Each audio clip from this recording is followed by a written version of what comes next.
with Stampin' Pretty. I'm an independent Stampin' Up! Demonstrator, and I'm here to show you how to create this quick and pretty card using clear block stamping. I'm going to use the Stampin' Up! A, B, and C blocks, and I'm going to start out with the C block and some Daffodil Delight. I have a piece of 5 7/8 by 3 5/8 Whisper White cardstock, and I am going to... Now my stamps are fairly juicy, so I'm going to lightly touch, and then I'm going to go ahead and place this. And there'll be some inconsistencies. And it also, so you know, it lightens up a bit. So don't panic if you think, oh, that's just too saturated for me. It will get better. And then I'm going to use the B block. And I am going to layer that. I'm using the B block and Pool Party ink. And then last but not least is the little A block. I'm going to put it in a little pumpkin pie. Again, just very lightly touching these so that I can just get a nice image. That one's probably a little on the heavy side. Sometimes I stamp them off a bit, but this is just going to be a little brighter. I'll compare it to the original, and you can see that this was just a lot lighter.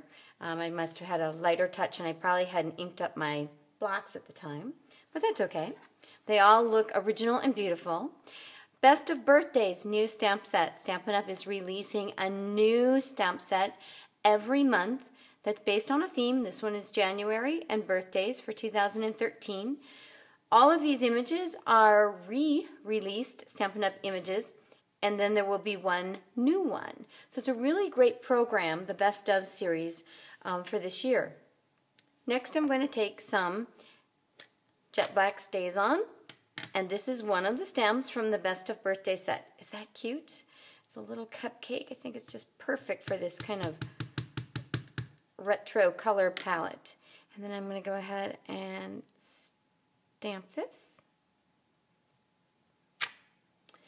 And I'm going to add a button. This is one of the buttons from the Sycamore Street button and ribbon pack from Celebration.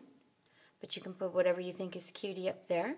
And then I'm going to use, I love my Owl Builder punch, but honestly, one of the things I love it the most for is this itty bitty heart. And I punch that out in pumpkin pie. And I am going to add a little bit of adhesive.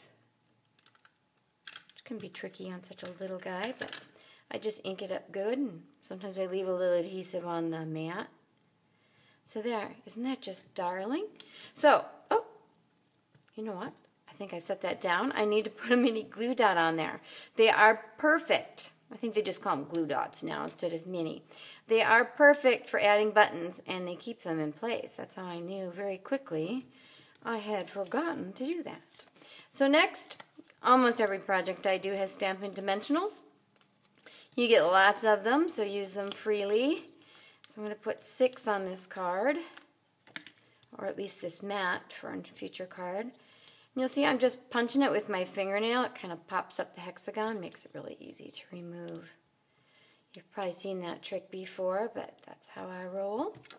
And then I've got a standard 4 1/4 by 5 1/2 piece of, well actually it's a card base of Whisper White, and I'm going to layer on this piece. And we are done.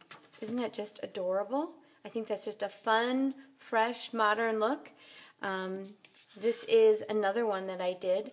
I used the block more, and again, they were a little less juicy and I had a little lighter touch. I used the Present and the Celebrate, also from this Best of Birthdays stamp set. So thank you for joining me for my quick and pretty card. Please join me on my blog, stampinprettyblog.com, where you can also order supplies and get a daily dose of inspiration and samples. Thank you. Bye-bye.